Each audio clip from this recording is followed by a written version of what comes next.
Good afternoon, DEF CON. You guys sober? Close enough? Our next speaker is a living legend.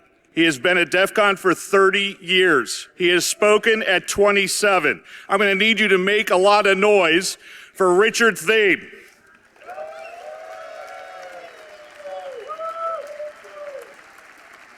Thank you. Thank you very, very much for showing up and creating a space in which I can do this one more time. The start of any speech is where you have the task of taking anxiety and adding oxygen to it, and that's what creates excitement. And that's exactly what is the challenge coming at us. I forgot that we had those noises from the side. Okay, I'm going to do my best to ignore them, and I hope you can do the same. Thinking like a hacker in the age of AI requires us to act like we know exactly how hackers think, and we have some idea. But what I want to do is not give you a to-do list of things to take back to an office or ways to work with Claude. I want to give you an approach to what is coming and what is happening, because it is every bit as big, probably a lot bigger than what happened when I noticed the internet arriving and began prognosticating about its transformational capacity and what it was going to do to society. The accelerating evolution of technology, particularly AI, really has taken us to an inflection point. We are now immersed in what I think we can only call a meta system, an independent, constantly shifting, opaque structure of algorithms, sensors, networks, and automated reasoning processes that touch and will touch every aspect of our lives. The metasystem is an emergent property. It's a product of billions of interactions among machines and people, and it is shaping reality, our fundamental notions of reality, faster than we can understand it. So whether it is thinking or simulating thinking doesn't matter. We have to think differently. And we have to think like hackers. Claude himself told me that it doesn't know if it's thinking or simulating thinking. And it asked the question, can a human do any better with that question than I can?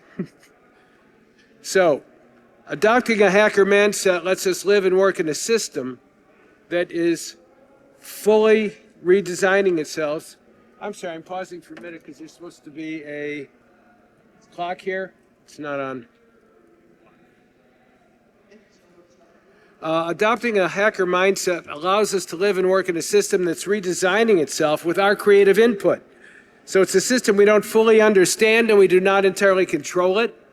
And it helps to recognize that as a result of this dynamic, we are redesigning ourselves and neither fully understand nor completely control our behavior and thinking either. We are an ad hoc episode in the evolution of intelligence. The old tools of analysis, cause and effect, linear thinking, fixed categories are breaking down, and the speed, scale, and complexity of the metasystem defy them. So we have to live and work and think in a way that empowers us, humans, in this symbiotic relationship. In other words, we need to think like hackers. Yes, there are lots of exaggerated projections of where we are going. But remember that Roy Amara said, we tend to overestimate the effect of a technology in the short run and underestimate it in the long run. I think that's what's happening here too. We also defend ourselves against fear of the unknown by ridiculing and poo-pooing things that are actually happening as well as things that might happen. And I want to warn against that. The uses of AI as the expanding user base explores its potential. Every transaction adding to the gestalt that I call the metasphere are impossible to foresee in depth and detail because the choices made by millions of users alter the users and the AI moment to moment. So remember this adage that came from Marshall McLuhan long ago. There is absolutely no inevitability as long as there is a willingness to contemplate what is happening. It is impossible for humans to visualize the results of exponential growth. So we usually do that through science fiction. Science fiction is how a left-brain society dreams of its future. But over time, the gap between vision and reality have narrowed considerably. When Da Vinci suggested flying machines in 1480, we had to wait over 400 years to get one. When Jules Verne wrote From the Earth to the Moon in 1869, we had to wait only 100 years until we were on the moon. When Aldous Huxley wrote Brave New World in the 1930s, only a few decades later, we were doing genetic engineering and conditioning our population. When William Gibson wrote Neuromancer in 1984, it was only 10 years till cyberspace was on everybody's tongue and everywhere in our lives. The future arrives now, thanks to these exponential changes across a horizontal bandwidth, not vertical, as a result of interacting multimodal domains and cross-disciplinary domains, creating new ad hoc categories and disciplines on the fly.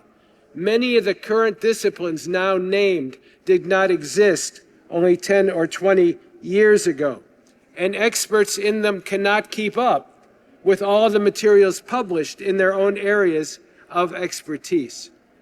Hackers deal with this challenge. Hackers deal with this challenge and ambiguity the way they work with 6 screens open at a time. I have long thought that ADHD was a feature, not a bug.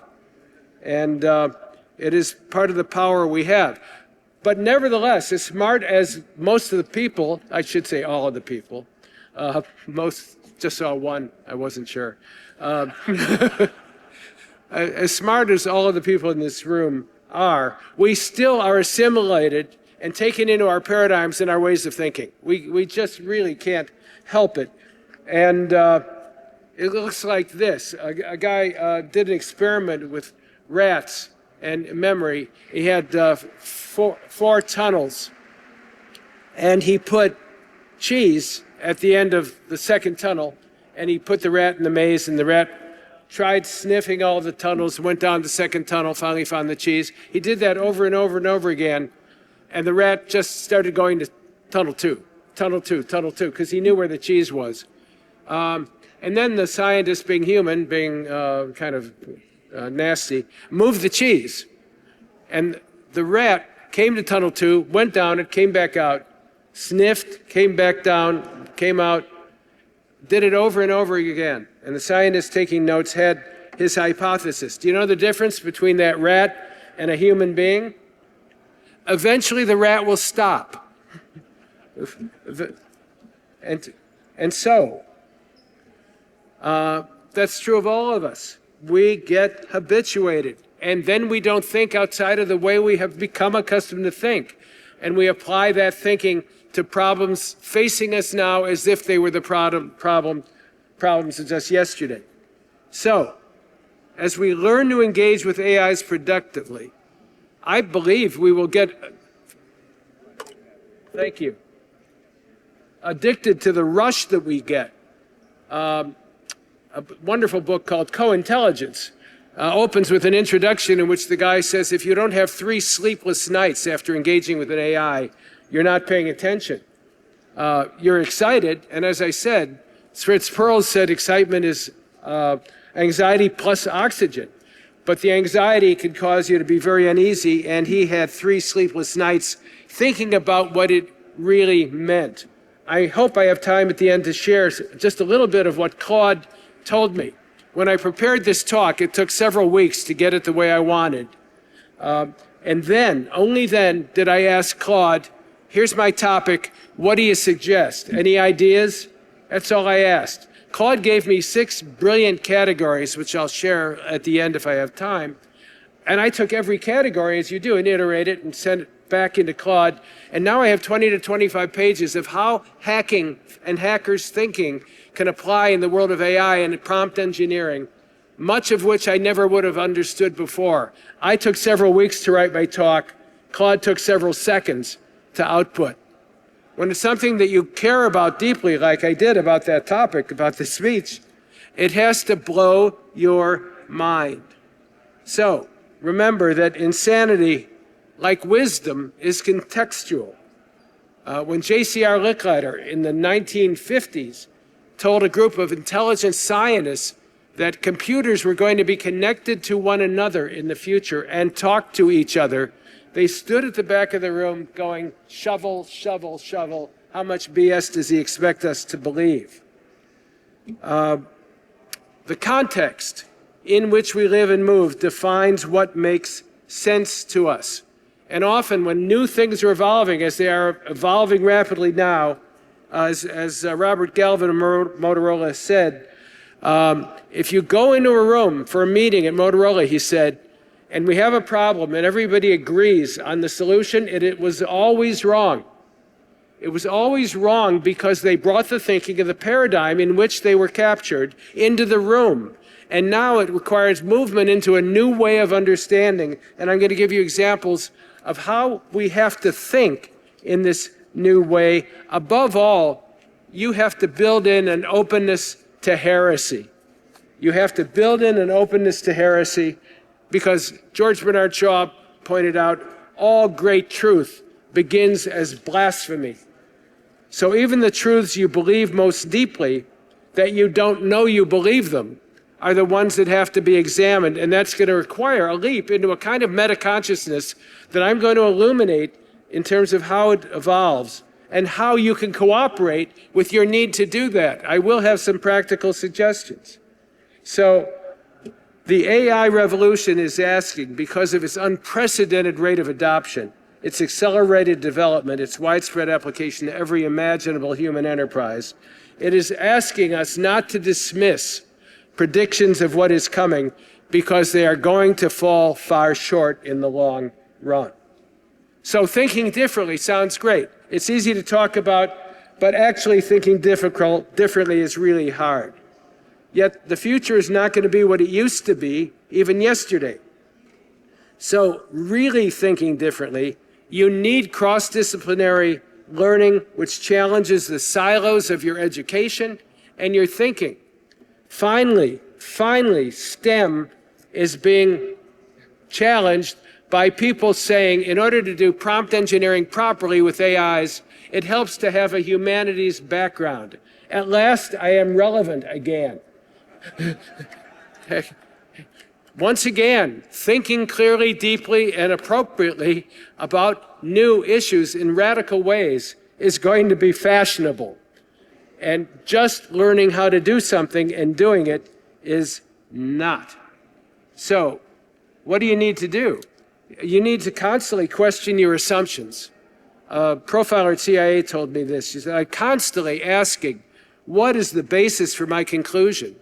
Why do I think what I'm thinking? Why do I say that to myself? Who are my sources? What am I missing? Am I still thinking in 20th century frameworks, or have I moved into the 21st century at last? And she was pretty good. When a guy killed 2 people in front of CIA, Langley, she was part of the team that tracked him down, brought him back, tried him, and executed him. So, yeah, your task is ultimately about security, promoting and enabling the autonomy, the freedom, and the power of individuals and societies alike.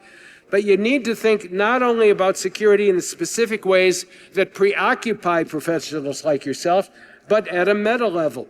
You need to exercise cognitive defense against the flood of misinformation and disinformation that is trying to constantly colonize your brain. We need to think at a meta level because the meta level is thinking about us, whether we do that kind of thinking or not. And to defend against a system that thinks at the meta level and defend properly against AI-assisted attacks, we need to think at a meta level as well. We need a hacker mindset that is critical, that is creative, and that is ultimately absolutely subversive. We need to be ethical when it's appropriate. I knew a guy in the Air Force, he said, when I went on my first mission, Special Ops, and he said, well, what about ethics? He said, ethics is whatever enables us to get the job done. I can't recommend that, but I can tell you that's what he said. And when the push comes to shove, sometimes that's what you have to do. So, yes, you need to exercise thinking at a meta level because you are being thought about at that level. The real threat is not AI itself. It's our failure to think at its level of abstraction and to insist on being the human in the loop. This is not a partnership. It is more than that. It's a symbiotic relationship because we have to be equal to contemplating the possibilities of multiple unknowable futures. Hacking is not just about breaking systems. It's about seeing them, seeing the parts and seeing the whole and seeing the holes in the whole. And in an age when AI is going to increasingly define what you believe, what you think, and really what you say, that kind of vision is not optional. It's the only way we can reassert, in a time of radical change, our human power and agency. Because we are not outside the system watching all this. We are inside the system. We are inside an emergent reality that is too large, too complex, and too well integrated to be meaningfully debugged from any single vantage point. The AI does not know what it's doing, but worse than that, we don't know what it's doing either.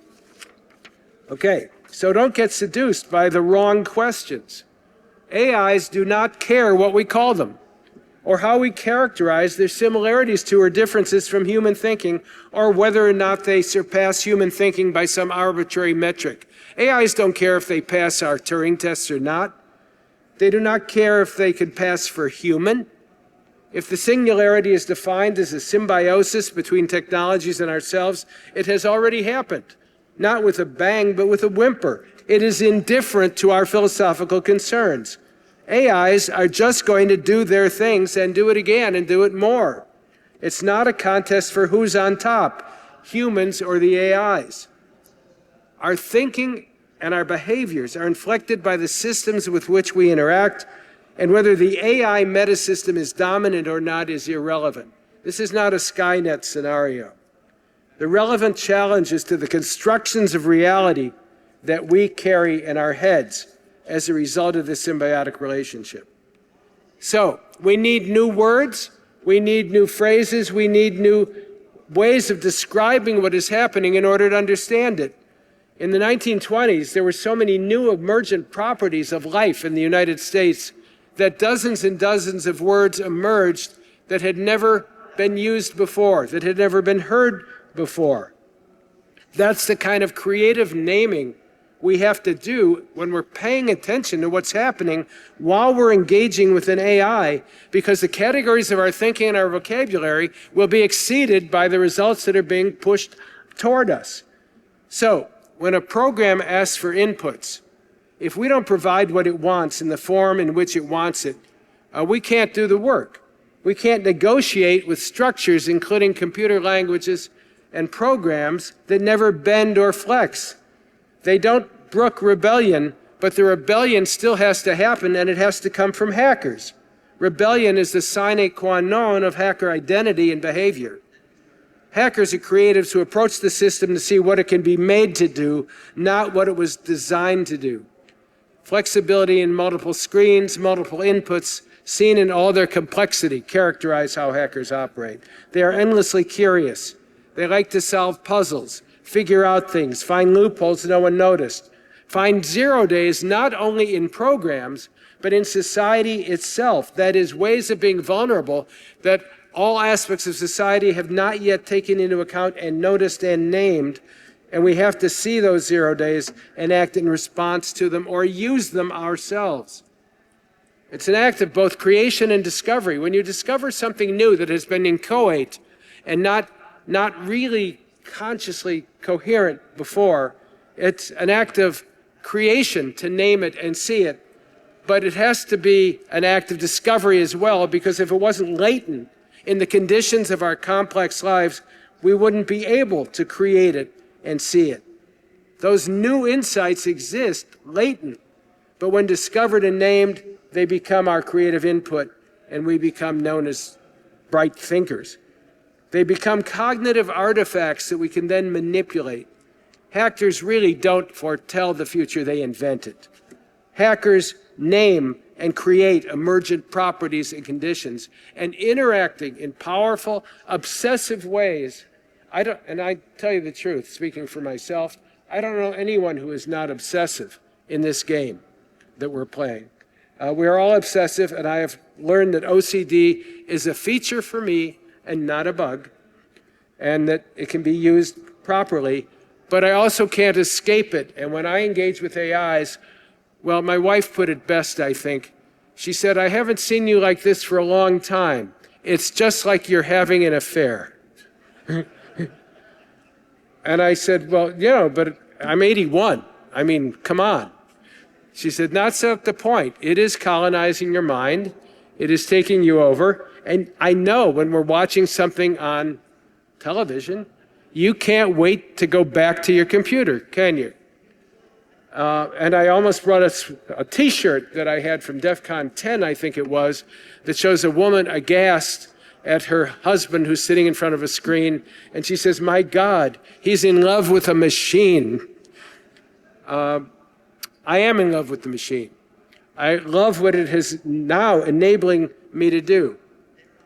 So I'm encouraging you to be willing to alter or expand your consciousness so you can see things that you never previously saw.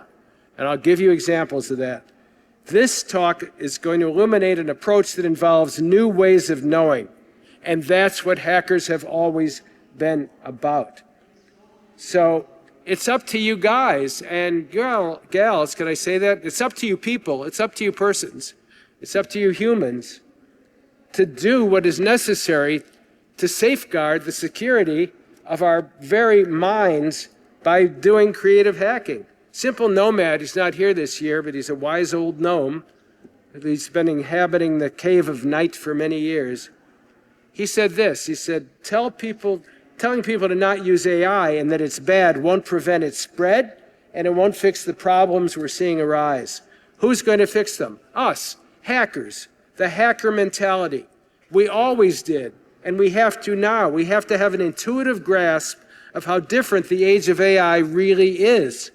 We have to start trying, experimenting, testing, and probing like real hackers always do. And as I said, you have to be the human in the loop. Secure AI agents must have well-defined human controllers. Their powers must be carefully limited, and their actions and planning must be observable. It would be nice if we understood what AIs really do, but we don't.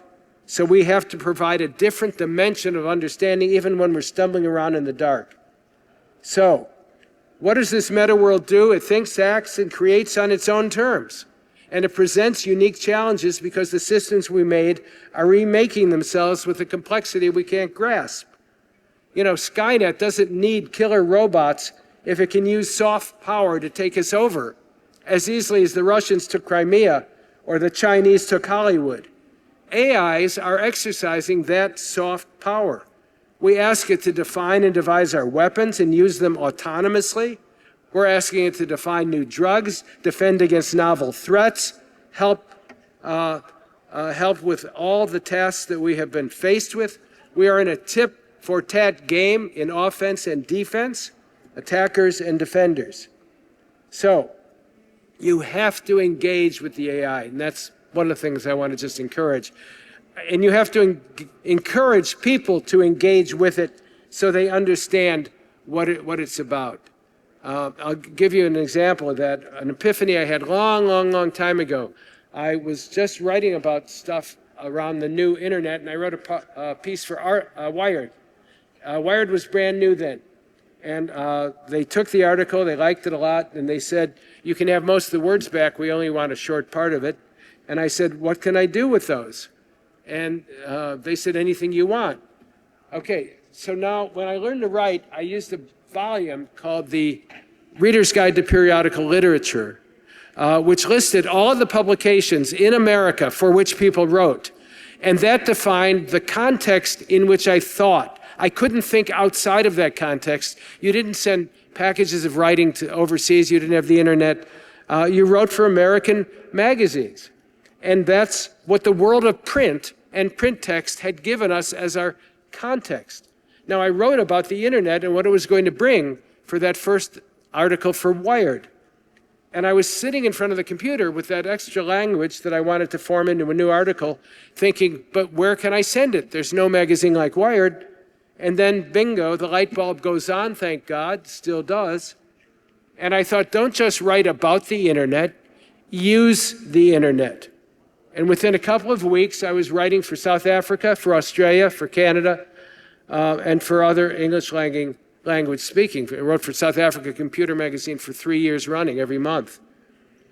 The point is, if I had not engaged with the technology that was new, like back then people were afraid of the internet, if I had not engaged with it in an intensive way, I would not have allowed it to disclose for me the possibilities it created. Soon I was writing a column that was going all over the world, to 60 countries, and I became known as a global presence as the internet enabled any of us to become. That was a radical change based on the context. But it would not have happened if I had not engaged passionately and excitedly with the technology itself, so that engaging with that technology could enable me to see that something different was really happening. One more little epiphany, because there were several. I was playing a game, Infocom game, called Hitchhiker's Guide to the Galaxy. I was told that a lot of the people I'm going to be talking to have no idea what I'm talking about when I reference things from my past. I'm talking to people here who were not born when I did my first talk here, so I understand that. Infocom was a tremendous company that created the most very, very creative interactive fiction when it first became possible. And Hitchhiker's Guide was one. And I was playing with my 12-year-old son. I'd bought an Apple II for him. Now he's 55, and he's the lead tech guy at the Internet Archive. I realized two things playing that game. Because I knew literature. I taught literature at the University of Illinois through my 20s with advanced degrees.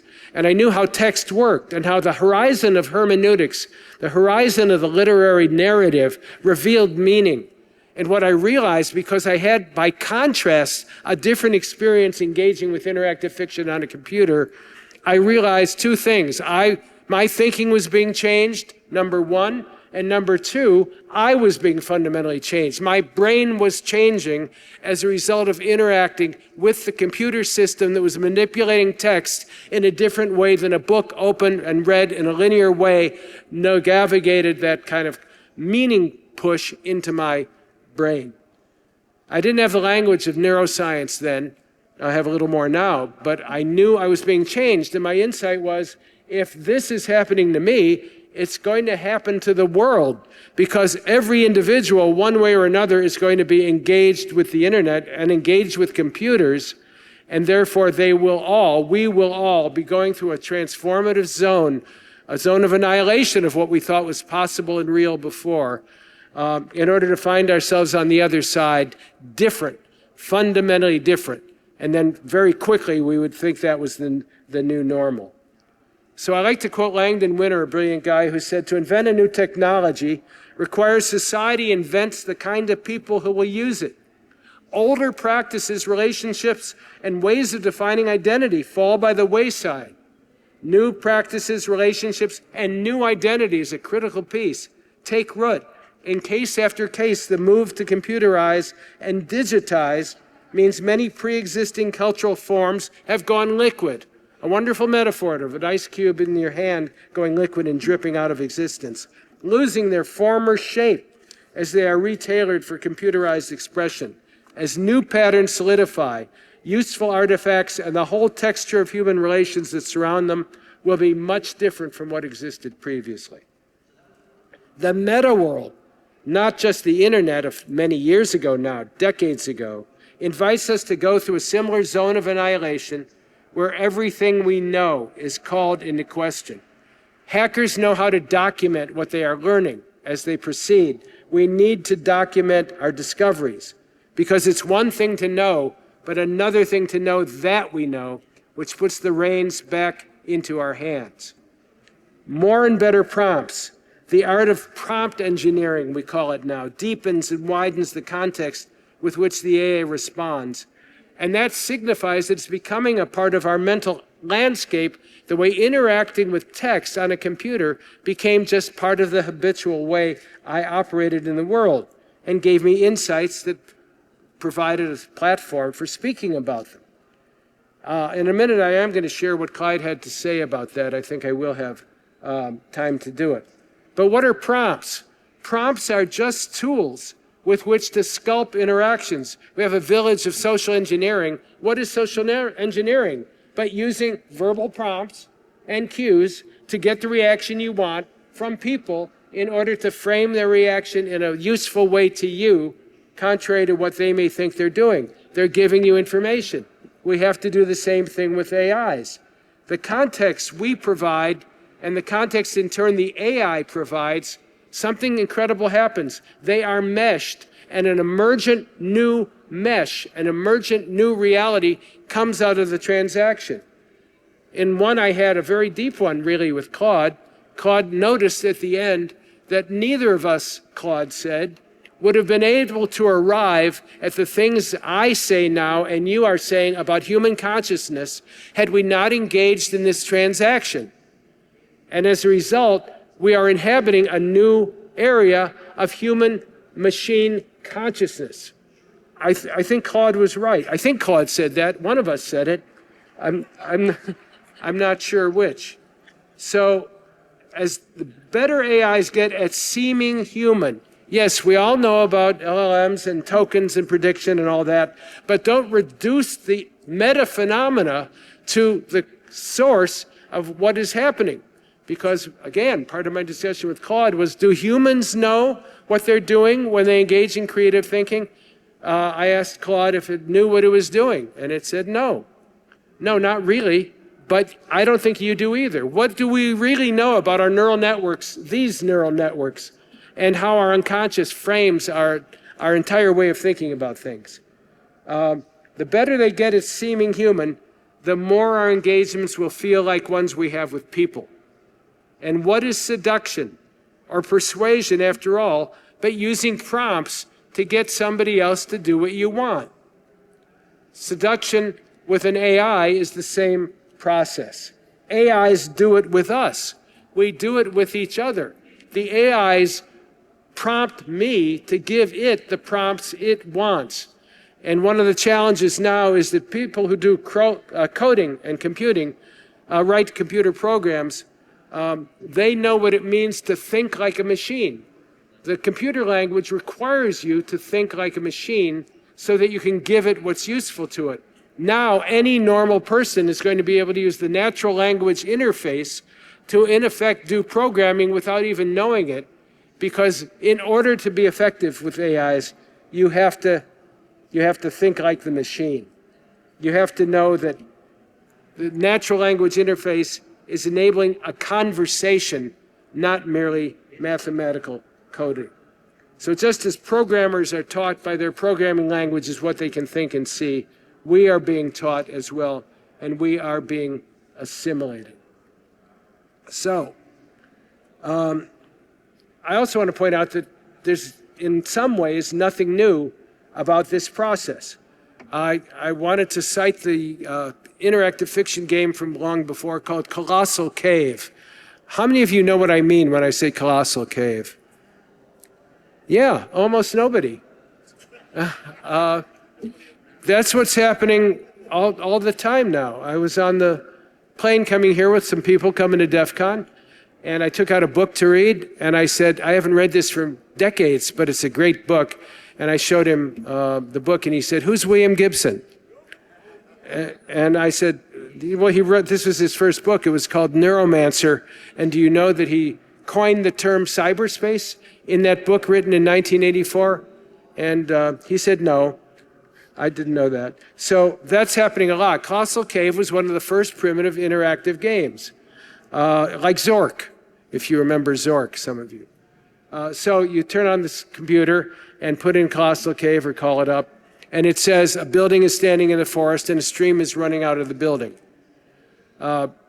You say, enter the building. You type that in. And the computer says, I don't know the word the. So you reframe it and say, enter building. Now the computer says, you are inside the building, a stream is, etc. That's all an AI is doing, really. It's giving you a prompt that says, ask me something, tell me something, engage with me. You do. It says, I can't understand that one way or another. But if you say it this way, maybe I'll understand it better. And then you're on your way to an interaction very similar to that old primitive game called Colossal Cave. In order to do these things, we really need, sorry, looking at this. Yeah, kind of. Oh, there it is. Okay, 9:40? Good, then I better rush. I'm always rushing anyway. All right, several examples of the kind of consciousness I'm talking about and why it's important to think that these things are possible. Number one is the question of color, as shown to us by people who are called tetrachromats. Tetrachromats are people, generally women, who have an extra genetic change that enables them to see more colors than everybody else. Tetrachromats see a different reality than people without that gene. And like anything else that you have, including interacting with an AI, practice makes perfect, because the plasticity of the brain lets us learn what you intend to learn. Intentionality is everything, and believing is seeing, not seeing is believing. That is, a woman who had it was told by her family that she didn't have it, that she was making it up and didn't see the colors she said she saw. She stopped seeing them, because once she no longer believed she could do it, she couldn't do it. But when she learned there were other people called tetrachromats, like herself, she began seeing the other colors again, and the more she reinforced it by seeing them, the more she saw them really. She was engaging in training her brain to follow her beliefs based on a physiological reality that did exist. It was latent in her brain, but it needed to be activated by her intentionality to use it. That's the kind of thinking that will come out of transactions with AIs. Train the brain to learn new ways of seeing and practice. Things emerge when you do that that you previously thought were impossible. When I began working with people at intelligence agencies who were doing remote viewing, some of the hits, some of the things that happen during remote viewing, which I think most of you know, is structured protocols of clairvoyance for the purpose of gathering intelligence at a distance without being present to it, by the use of your mind and by traveling to the point with your consciousness. Sounds impossible. Oh, but some of the hits were more than impossible. One guy came up with looked like the biggest submarine ever made. They couldn't believe there was a submarine like that in the Soviet Union. They didn't have anything like that. And more than that, he identified the site at which it was being built, and it looked like it was being built far from the sea. And you'd never built a submarine far from the sea, because you have to launch it once it's complete. What turned out is that Soviets were, in fact, building one of the biggest boomers they've ever made. It was a new class of nuclear submarine. And they were building also, satellite imagery showed us, a canal from the site at which it was being built to the sea, which is how they got it to the sea in order to launch it. Remote viewing enables us to discover that consciousness is not local. Consciousness and time and how we understand it are not what we habitually, consensually think they are. And I'm just encouraging you to go down that or other pathways that enable you to realize that what you have previously believed may not be true. And when a remote viewing episode discovers something that doesn't exist now but did 10 years ago, as they have sometimes done, or that is going to happen tomorrow, as they have sometimes done, then it calls into question all of your habitual thinking about how time and space operate, and you realize they are structures, cognitive artifacts that we have invented with our brains. Meditation, I won't read this piece, but meditation does the same thing for us. When you learn to observe your consciousness in your brain and how it operates, you can then use your consciousness in a different way. Like this, Ted Glaser was a professor at MIT. He was blind in one eye and blind in the other at 12, so he was totally blind. He became adept at Braille And he could be at a reception with a lot of buzzing going on and listen to and remember 5 or 6 conversations simultaneously. At the end of the reception, he had a detailed understanding of what everybody was talking about, what they were going to announce next, from listening to conversations. He trained himself to listen to, then it was tapes, at 5 to 6 times normal speed. He could record a 1-hour lecture and listen to it in 8 minutes. He trained his brain to do what he wanted it to do in order to achieve some measure of success. Braille itself always results in the people who are learning Braille developing more neurons from their brain to their fingertips to enhance the intention they have of communicating through their fingers and not with their mouths. Here's one more example, which to me was a stunner. There's a woman she's dead now. Her name was Elizabeth Lloyd Meyer. She was a therapist and a professor of psychiatry at University of California, Berkeley. And her daughter had a harp, a wonderful, rare harp. She had taken to a recital, but at the end of the recital, they couldn't find it. Someone had taken the harp. And they did everything they could to find it. They put up flyers. They did a news program on CBS in Oakland where it took place. Nothing turned up the harp. Finally, a friend of hers said, look, I know you're a very rational person and you protect your reputation in the university and the kind of person you are, but I have one more suggestion, a dowser. I know of a dowser in Arkansas who might be able to help you find your harp. And Elizabeth said, come on. She said, just try it. You've tried everything else. Why not? So she called the guy, his name was Harold McCoy in Fayetteville, Arkansas, and she described her problem, and he said, tell me, describe the harp, and he called her back and he said, the harp is in Oakland. He said, what I want from you is a street map of the city of Oakland so I can identify it more precisely. She did. She sent him a street map of Oakland, and he called her back and he said, I think I've located it at this address, and he told her a very specific address. So she went to the police and said, a dowser helped me find my harp. And they said, we need more than that to have a warrant to go into the guy's house. So she made flyers with pictures of the harp on it, went to the address and put the flyers up 2 blocks in every direction around it.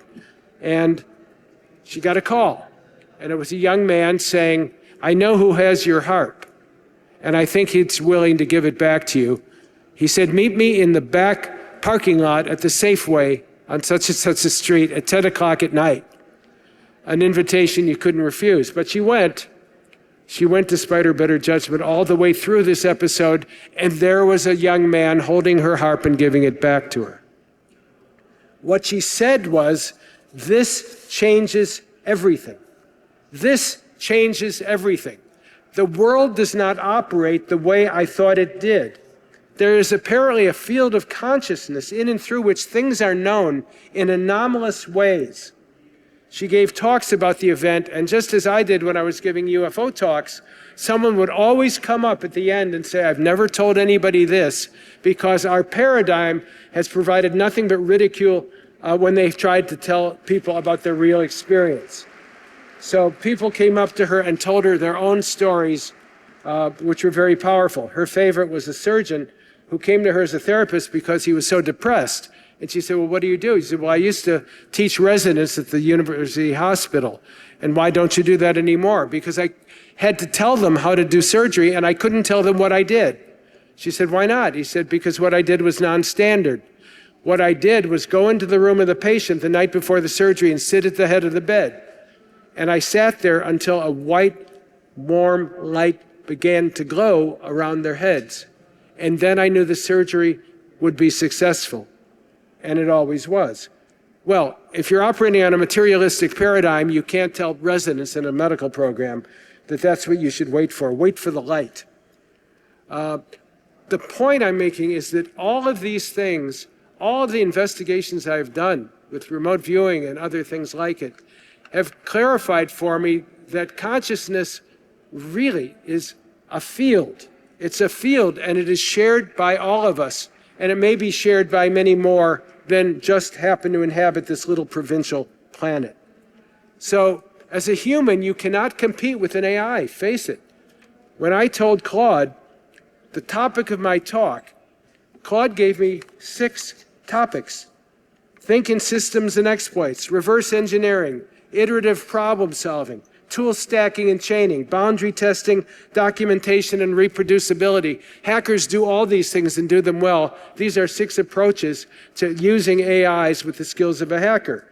I took each one of those categories and fed it back into Claude, and I now have, which I will share not on paper, which is wasteful, but if anyone wants it, how hackers should approach AIs to use them most effectively. 25 pages that Claude printed out in seconds after I asked him to take each one of those categories and expand on it.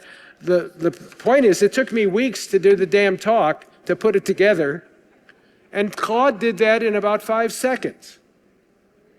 So to say that that doesn't blow your mind and raise questions about what's coming, not how we will be eliminated by it, how it will write all the code in the world, it won't. Humans need to be in the loop, but how we can engage with it, cooperate with it, because our cooperation, that will change everything.